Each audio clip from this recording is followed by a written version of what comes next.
pagiging tarakili.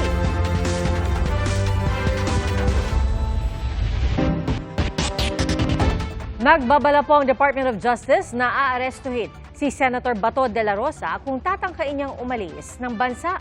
Naglabas na po ng Immigration Lookout Bulletin Order laban sa senador na may warrant of arrest mula sa International Criminal Court para sa crime against humanity of murder. Saksi si JP Soriano. 6 na buwang nagtago, lumutang noong Lunes, at nanatili sa Senado hanggang sa umalis kahapon ng madaling araw. Walang makapagsabi ngayon kung nasaan si Senador Bato de la Rosa, maging ang kanyang abogado. Where is Senator Bato? Wala pong may alam kung nasaan si Senator Bato. He just exercised his right to travel. Wala namang lawful warrant issued against him. Ayon sa Bureau of Immigration, wala silang naitalang biyahe abroad ni Senador Bato. Nag-issue na ang Department of Justice ng Immigration Lookout Bulletin Order para kay De La Rosa kung magtangka raw siyang lumabas ng bansa.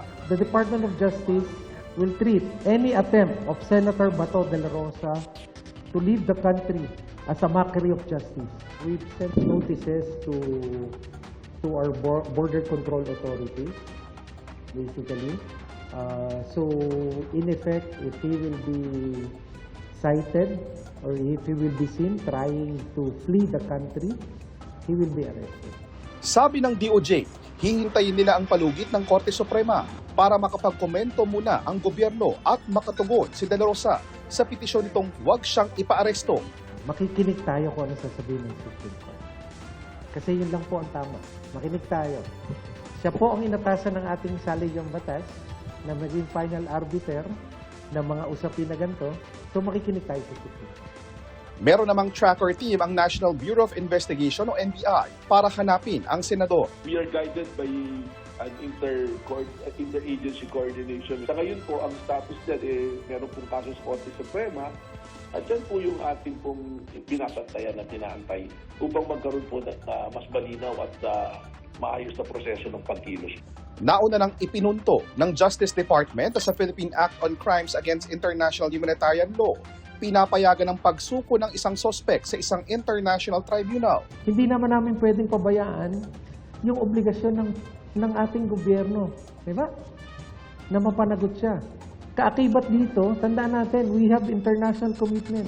Sabi ni Justice Secretary Vida kung gugustuhin daw ni Senator De La Rosa, handa raw silang bigyan ng senador ng protective custody o isa ilalim sa kusodiya ng DOJ. Susundin daw nila ang karapatan ng senador at gagalangin anuman ang desisyon ng Korte Suprema. Sinisikap pa ng GMA News na makuha ang panig ni De La Rosa, pero dati na niyang iginiit na hindi sakop ng ICC ang Pilipinas. Sinabi ng kanyang abogado, gagawin nila ang lahat ng legal remedy para pigilan ang pag-aresto kay Bato.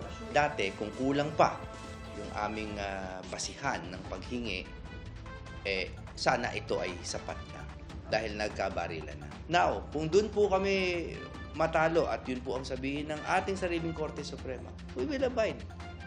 Pero hindi po Korte ng Banyagan. Ako po si JP Soriano, ang inyong saksi. Obstruction of justice ang pinakamabigat na posibleng ikaso ng Ombudsman laban sa matutukoy na responsable sa gulong nangyari sa Senado noong Miyerkules. At kasama po sa iimbestigahan ang ilang senador. Saksi si Joseph Moro.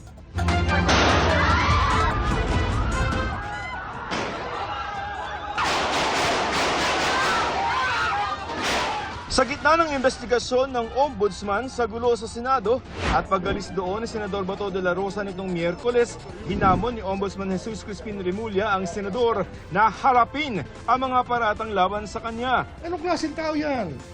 Di ba? Ganyan ba dapat maging senador natin? Tumatakbo sa batas? Is that the hero we want to portray? Flight is indication of guilt. Ayon kay Remulla, bumubuo na ng panel ang Ombudsman para sa investigasyon ang mga posibleng kaso sa mga responsable sa nangyari, obstruction of justice, failure to maintain safety sa Senado, aiding and abetting a fugitive at gross neglect of duty. Obstruction of justice ang pinakamabigat dyan. I think, sa ngayon. Including senators? Well, whoever is found to be in on it. Lahat ng mga senador nung araw na yun kasama sa iimbestigahan, kabilang ang PNP, DILG at NBI. Pati ang mga miyembro ng media hihinga ng affidavit. Ipapasapi na rin ang mga video na kuha ng media sa Senado, gayon din ng CCTV footages. Maging ang iba pang senador, iimbestigahan. Kasama ang senators, we will have the day with them, nakausapin sila, para malaman natin, out of due respect also to the positions. So if you can name the senators that medyo nasa list natin? Everybody who was present. The majority. Everybody who was present. And those who came before and after. Para malaman natin lahat. Sa susunod na linggo, ipapasabpi na o ipapatawag ng Ombudsman ang lahat ng mga sangkot sa nangyari sa Senado, kabilang ang mga senador. Kasama na dyan sina Senador Robin Padilla at Senador Jinggoy Estrada. Si Padilla iimbestigahan kaugnay sa mga napaulat na siya ang kasama ni De La Rosa pag-alis sa Senado nitong Miyerkules. Si Estrada naman iimbestigahan kaugnay sa nag-viral na video na ito. Nakuha ng CCTV. May nakuha. Baka may makuha po tayo ng mga recommendation. Itago niyo yung CCTV. Kasama niya sa investigasyon. Kasama siyempre si Senator Robin Padilla at hihingi natin ang bersyon ng pangyayari sa lahat. Pati kay Senator Jinggoy Estrada kasi nga mayroong insinuations na sinabi niya na itago yung CCTV. Kung ano ang tono nun, malalaman natin. Sana naman ay walang nawawala na footage. Sapagkat may mga allegations, tsaka mayroong mga nagsasabi, baka tinago na yung mga CCTV footage. Sana naman walang cover-up dito. Paliwanag ni Estrada, binaluktot at binigyan ng kulay ang kanyang sinabi. Ano ibig sabihin ng i-preserve yung CCTV for future reference? Okay? Why should I keep it in public? Kaya nga itago para i-preserve for future reference. Kasi ebidensya yun eh. Kung pwede nga lang ilabas kaagad yung CCTV, dapat ilabas na. Agad kong sinabi, kay as soon as nakaakyat na po si Sergeant at Arms Mao, sabi ko secure the CCTV room. So nung sinabi po ni Jinggoy na itago, ang ibig niya sabihin make sure walang makakuha. Sinisikap naming makuha ang panig ni Padilla. 6 na buwang preventive suspension naman ang ipinataw ng Ombudsman kay Acting Senate Sergeant at Arms Mau Aplasca. Pero ngayon pa lamang sinabi na ni Remulla na hindi palalampasin ang ginawa ni Aplasca na unang nagpaputok. Sino siya? Anong karapatan niyang gawin yun? Diba? Mas mataas ka sa law enforcement. Sino ka? Not even the president will do that. When you try to be above the law, then you have a problem.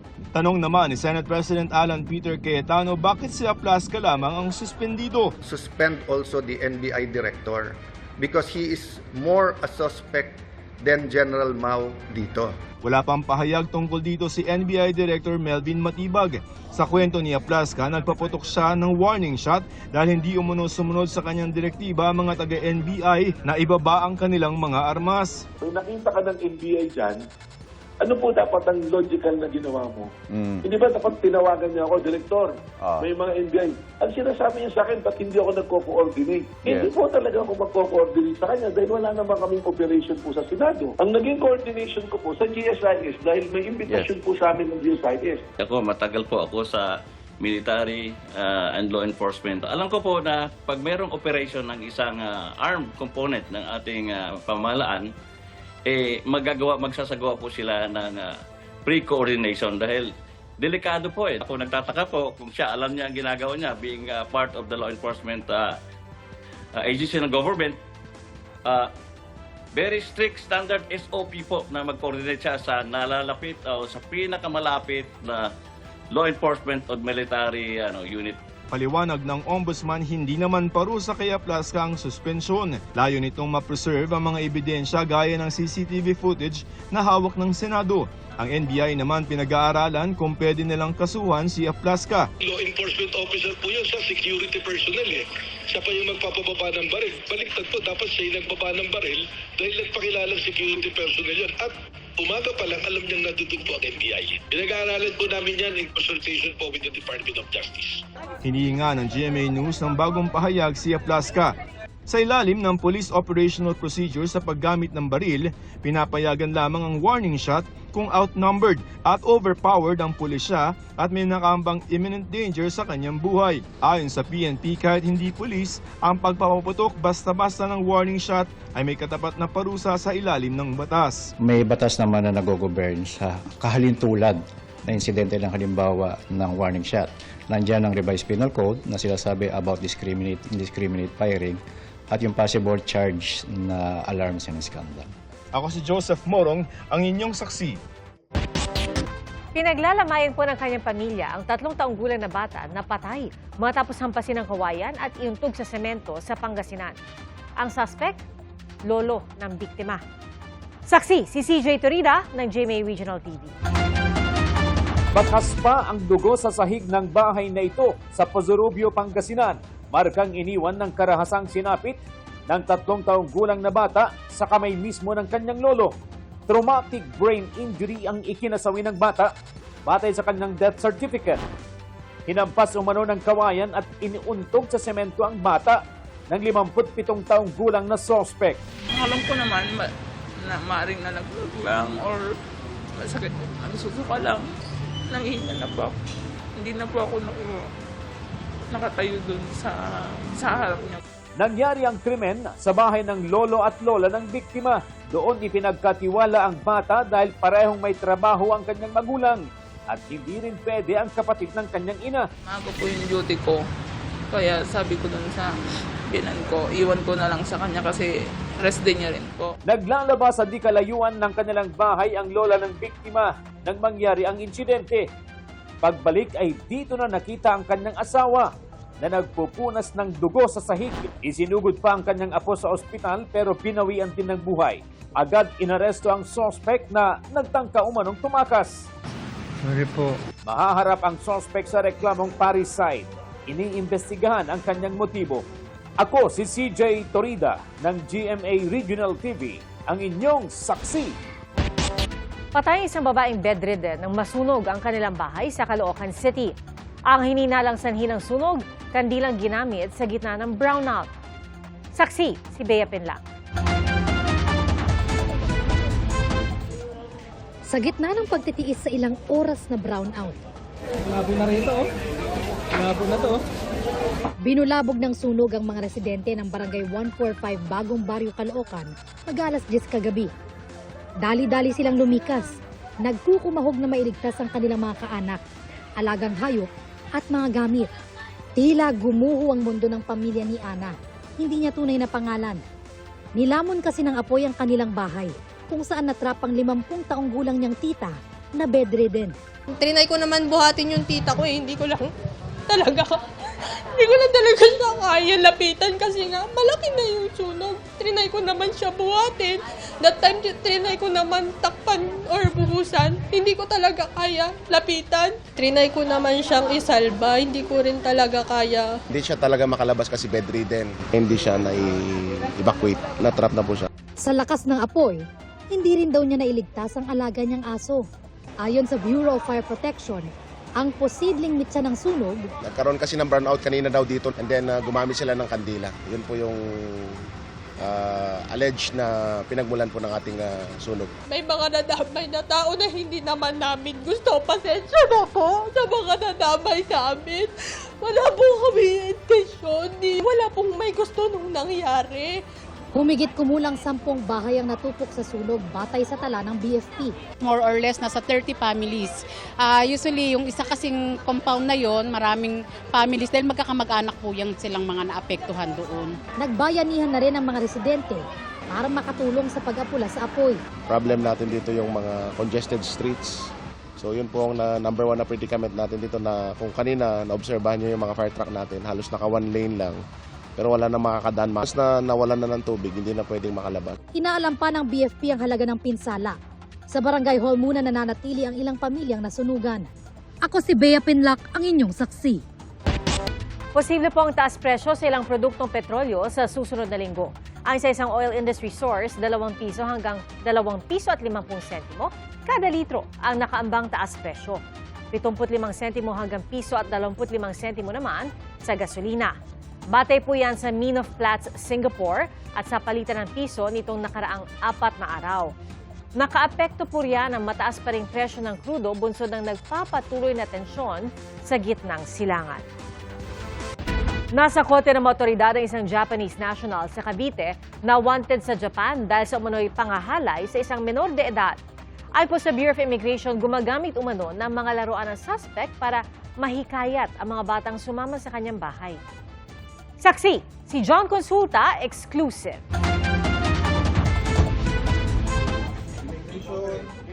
You're under arrest. Yeah, we are also here with the Japan Embassy. Arestado sa Cavite ang 43 anyos na Japanese national na pinaghahanap sa bansang Japan dahil sa reklamong pang-aabuso sa mga bata sa kanilang bansa. Natuntun ang kinaroroonan ng pungganting Hapon sa tulong ng PNP Intelligence Group. Itong Japanese fugitive na ito ay matagal lang namamalagi dito sa atin. Ngunit yung case niya sa Japan ay recently lamang lumabas. Yung kaso niya nga sa Japan ay may ginahasa siya na mga minor de edad. So very alarming ito. Ito nga yung mga tinututukan natin na kaso ngayon.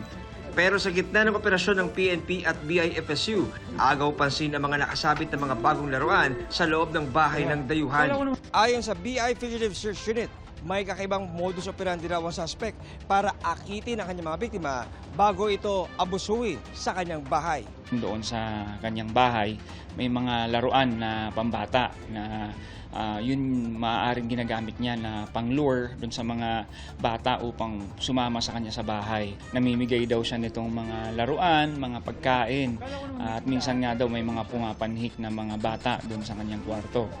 Sa investigasyon ng mga otoridad sa computer ng dayuhan, nadiskubre ang kanyang ginagawang kalaswaan sa mga batang kanyang inaakit at binibiktima.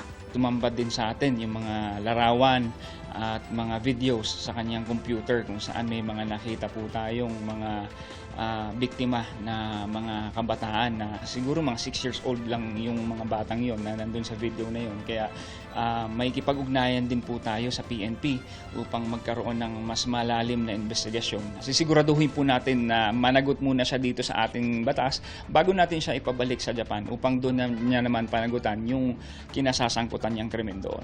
Nakakulong na sa BI Detention Facility sa Bikutan ang suspect na wala pang pahayag. John Consulta, ang inyong saksi. Niyanig po ng malakas na lindol ang hilagang bahagi ng Japan ngayong araw. Ayon sa US Geological Survey o USGS, magnitude 6.7 ang naitalang lakas ng lindol. Nag-issue ng gobyerno ng Japan ng emergency earthquake warning para sa mga apektadong lugar. Wala namang banta ng tsunami matapos ang lindol. Nagpasaring si Senate President Alan Peter Cayetano sa mga miyembro ng minorya na iniiba umano ang kwento sa nangyaring tensyon noong Miyerkules. Yan daw ay para magbigay daan sa muling pagpapalit ng liderato sa Senado. Saksi, si Ian Cruz. Hindi pa nakakaisang linggo sa poder bilang Senate President, may umuuga na raw sa pwesto ni Senador Alan Peter Cayetano. Sinasabi ng mga kasamahan namin, kinakausap at tinatawagan at yung iba'y tinatakot dahil kailangan daw magpalit ng Senate President sa Monday. Politika na po yun, isang tabi natin yun. Sa kanyang Facebook Live kanina, hindi naiwasang magpasaring ni Cayetano sa mga miyembro ng minorya na iniiba raw ang naratibo ukol sa nangyaring pag-atake sa Senado para bigyang daan ang pagpapalit ng liderato.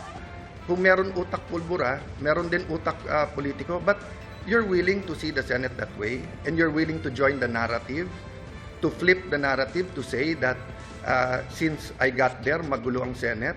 Why? Kailan naging crime ang magpalit ng Senate President? Sinisikapan ng GMA News sa makuhang panig ng minorya ng Senado ukol dito. Matatandaang noong Lunes, nagpalit ng liderato ang Senado kasabay ng pag-aproba ng Kamara sa impeachment ni Vice President Sara Duterte. Sumabay din dito ang pagsulpot sa Senado ni Senador Bato de la Rosa matapos ang 6 na buwang pagtatago. Kahapon, sabi ni Cayetano, naniniwala naman siya sa katapatan ng kanyang mga kasamahan sa bagong mayorya. Oo. May invitations to talk, may pananakot, but dati na silang takot eh. So, But your 13 is solid. But your 13 is solid. you're always solid until you're not. But I believe in the 13, I believe in our cause. Ano yung kinakausap, sir? Hmm? Kailan yung kinakausap? Hindi ko pa nakakausap lahat kasi nag-iaya nga na mag-meeting ngayon. Sabi ko, magtrabaho muna tayo, magtawagan na lang tayo. Si Senador Jinggoy Estrada na miyembro ng mayorya, inaasahan na raw talaga na may magtatangka na mabawi mula kay Cayetano ang Senate presidency. Well, for me, that is to be expected dahil hindi nila akalain na unseat si SP Tito, and they're moving heaven and earth to place SP Alan. Pero hindi raw pwedeng isa publiko ni Senador Estrada kung sino ang kumikilos para patalsikin si Cayetano. I think solid naman yung majority. Solid naman yung 13 na bumoto for the change of leadership. Ian Cruz ang inyong saksi. Nahulog po sa bangin ang isang bahay sa Lake Cebu, South Cotabato. Ayon sa mag-asawang nakatira sa bahay, naramdaman nila ang unti-unting pagguho ng lupa kaya nakaalis sila. Lumambot daw ang lupa dahil sa malakas na ulan at hangin. Ligtas ang lahat ng nakatira sa bahay at nanunuluyan ngayon sa kanilang kaanak. Nangako naman ng tulong ang alkalde ng bayan sa apektadong pamilya. Nagsasagawa na rin ng assessment sa lugar. May mga barko na naman ng China na namataan sa loob ng Exclusive Economic Zone o EEZ ng Pilipinas. At kabilang po dyan ang kumpulan ng mga Chinese militia vessel at ilang research ships. Saksi, si Rafi Tima. Ipinagtataka ng Philippine Coast Guard ang tila pagdami ng mga Chinese research ships na pumapasok at umiikot sa loob ng Exclusive Economic Zone ng bansa. Noong nakaraang linggo, ni-radio challenge at pilit pinaalis ng PCG Islander 4177 ang Chinese Oceanographic Research Vessel na Shangyang Hong 33 malapit sa Rosol Reef. Sa aming pag-ikot kahapon, kasama si Senador Kiko Pangilinan, wala na ang naturang barko. Last week, the highest number that we monitored, 5 na Chinese research vessel. Before, pailan-ilan lang yan eh. Isa sa Calayan Island Group, sometimes isa din up north. But last week, there were 5 and then 4. And then parang hindi na bumababa ngayon sa 3 Chinese research vessels ang namomonitor natin almost every day. Sa pinakahuling monitoring, lumabas lang bahagya sa EEZ ng bansa ang Shangyang Hong 33 at ngayon ay nasa 233 nautical miles northwest ng Rizal, Palawan. Malapit din doon ang research vessel Shangyang Hong 302. Pero ang Shangyang Hong 31 nasa loob pa rin ng EEZ ng bansa, 127 nautical miles northwest ng Rizal, Palawan. Merong nagmamap ng seabed, may nag-check ng currents and tide, merong nagsasabi din na this can also be used for the maritime topography ng ilalim ng dagat. So, as to the clear intention, we still don't know. Sa ilalim ng UNCLOS, maaari lang magsagawa ng marine scientific research ang isang dayuhan sa EEZ ng isang bansa kung nagpaalam at pinayagan ito. Sa kaso ng mga Chinese research vessels, wala daw itong paalam sa Pilipinas. Kapansin-pansin din ang kumpol ng mga Chinese militia ships sa paligid ng Pag-asa Island na nakita mismo ni Senador Kiko Pangilinan.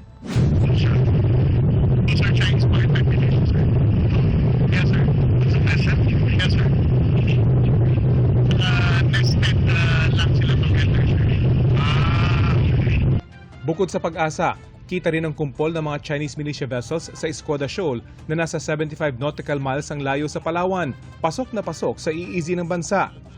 Ayon sa PCG, lalo pa nilang paiigtingin ang pagpapatrolya sa mga lugar na ito para ma-monitor at kung kailangan, mapaalis ang mga dayuhang barko sa EEZ ng Pilipinas. Mula sa West Philippine Sea, Rafi Tima ang inyo, saksi.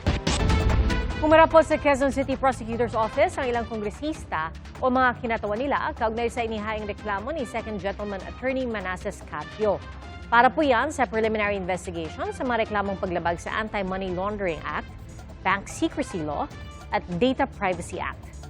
Nanindigan ang mga kongresista na wala silang nilabag na batas at ginagawa lang nila ang kanilang trabaho bilang mga miyembro ng House Committee on Justice.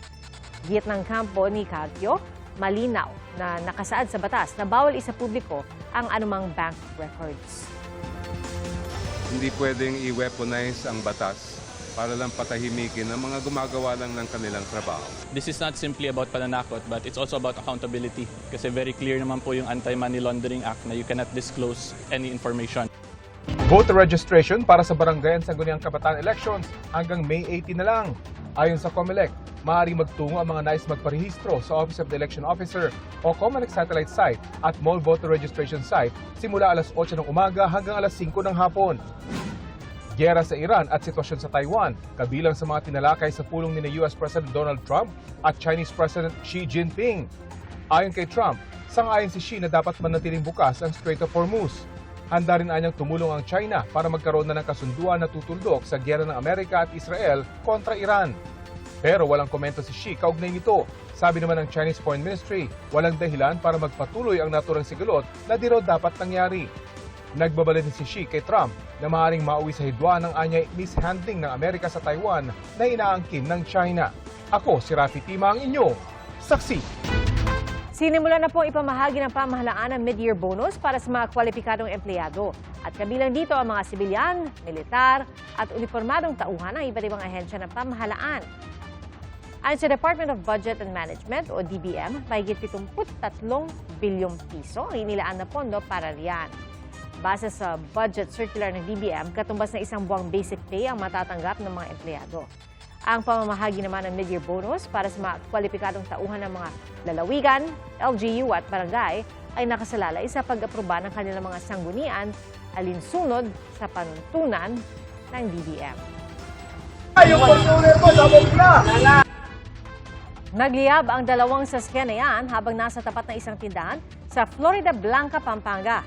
May narinig pa raw na pagputok hanggang sa unti-unti nang nadamay ang harapang bahagi ng tindahan. Base sa investigasyon ng PNP at ng BFP, pagkaparada ng dalawang sasakyan ay umalis ang mga driver nito para magtungo sa mabundok na lugar sa Zambales. Nakipag-usap na raw ang mga driver ng mga sasakyan na sasagutin nila ang pinsala sa tindahan. Iniimbestigahan pa ang sanhi ng sunog. Sinagip po na isang pulis ang dalawang bata at kanilang ina mula sa nasusunog na bahay sa Tennessee sa Amerika. Makikita sa body cam footage ng pulis ang buwis-buhay niyang pagpasok sa nasusunog na bahay. Binuhat niya ang mga bata at tinulungang makalabas ang kanilang nanay. Sinubukan ding apulahin ng pulis ang apoy gamit ang fire extinguisher habang hinihintay ang mga bumbero. Walang naiulat na nasaktan sa insidente.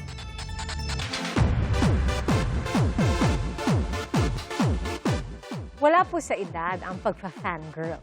At natupad pong hiling ng 71 taong gulang na lola na makilala ang kanyang idol na si Dingdong Dantes. Si Dingdong mismo ang nag-imbita sa kanya na makita ang post ng apo ng kanyang fan. Ayon kay Lola Tessie, halos hindi siya makatulog dahil sa excitement. At live na napanood ni Lola ang Family Feud kung saan special mention na siya, nakatanggap na siya ng regalo. Mula noon hanggang ngayon, suportado raw ni Lola Tessie ang mga proyekto ni Dingdong. At hooked na nga raw siya sa bagong serye ni Dingdong na The Master Cutter. Nakasalalay na raw kay Pangulong Bongbong Marcos ang desisyon kung tatanggalin muna siya sa pwesto. Tugon po yan ni NBI Director Melvin Matibag kay Senadora Amy Marcos na sumulat sa kapatid niyang si Pangulong Bongbong Marcos para pansamantalang tanggalin sa pwesto si Matibag at 2 opisyal ng ahensya. Para raw yan saan niya'y buo at walang kinikilingang imbestigasyon sa gulo sa Senado noong Miyerkules. Si Matibag, mayroon din pasaring sa Senadora. Ang magdidesisyon po dyan, Presidente. That is the function sa executive. Ang suggestion ko naman po kay Senator Amy, bago po kayo tumawid ng bakuran, tingnan niyo muna yung bakuran niyo. Baka dapat tanungin niyo po na yung security niyo. Ano itong mga pangyayari nito? Idinaan naman ni Senadora Marcos sa isang social media post ang kanyang tugon. Ang suhestyon daw niya kay Matibag. Bago magbutas ng bahay ng iba, siguruhin daw muna nila na walang butas ang mga palusot.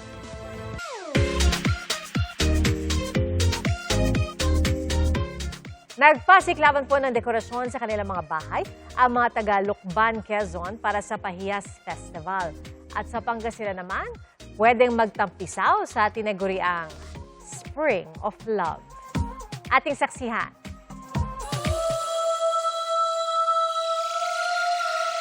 Pwedeng-pwede ma-fall ang inyong loob sa ganda ng Busay Falls sa Bani, Pangasinan. Perfect sa tawag din dito ang Spring of Love. Dahil sino ba naman ang hindi magmamahal sa napakalinaw na tubig? Nakaka-refresh magtampisaw. Nakaka-relax din tingnan ang talon na may taas na 40 talampakan at pinaligiran ng berdeng-berdeng mga halaman. The view is something like this naman sa Santa Ana, Cagayan. Crystal clear ang dagat at tanawang maliliit na isda at coral beds, kaya perfect for snorkeling at nakakaengganyo mag-swimming. Maputi rin ang buhangin. Pwedeng maupo lang at mag-relax sa tabi o camping with friends or family.